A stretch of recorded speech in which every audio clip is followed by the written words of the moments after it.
Hey guys, we'll be back again in this new video tutorial with the OSP Pro. In this tutorial for PHP programming, for absolute beginners in PHP programming, we are going to look today now on what known as for loops. Now remember, I recently have been teaching on what known as I've been having what known as can I simply say while loop? Yeah. So I've been just having while loop of recently, and I think you guys you're going to discover that there's going to not be much difference between the while loop and the for loop. You'll discover that for loop is a more shortcut than while loop and it's very easy to utilize. So the PHP for loops execute a block of code a specified number of times. So give assumption if we have the syntax of the for loop looks like this. Just going to give you one here down in program. The syntax looks like this. Now you come down and just try to write for, then inside the for we talk of one as init, whereby init is going to be talking about the count, the number of count that the program is trying to give. You get init the count, something like that.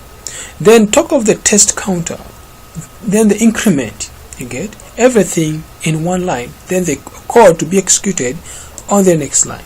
So let me just try to come down straight forward here and try to declare for with you another variable where I'm going to define a variable for myself here, where I have that.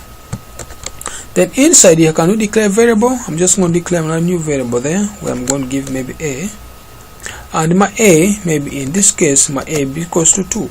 So that's it, the first variable.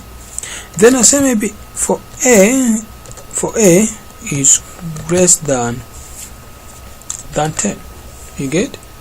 If a is less than 10, then I will say for a variable a plus plus.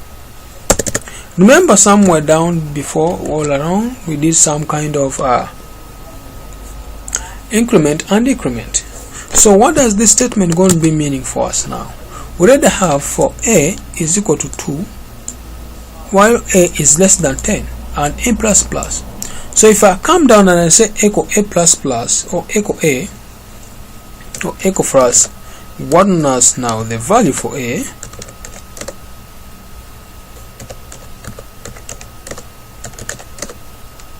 the value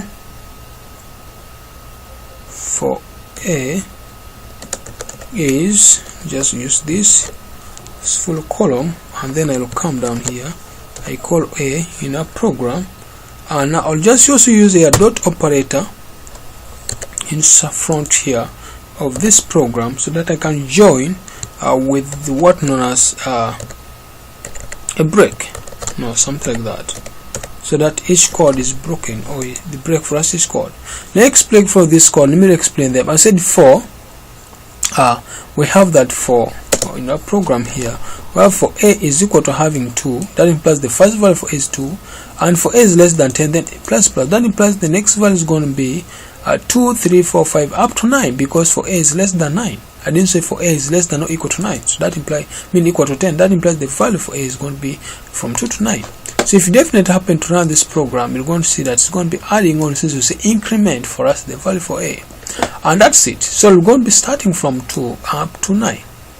So that's how the program will be going to be changing for us. So if you also try to change this program around and just change for a is going to be starting from negative 9, 8, something like that, and for a is less than maybe 9.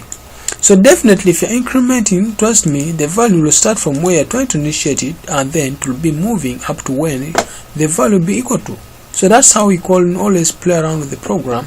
So my friend, that's how you can play around with the for loop. Thanks for watching. Please don't forget to subscribe to my channel. Please comment down if you know you have something new, you can also let me know. That's it. You are any other education, so you can also let me know about what you have. So thanks guys for watching, and if you have a comment, please comment always below down. Subscribe, share the video. Thank you guys for watching. Love you all.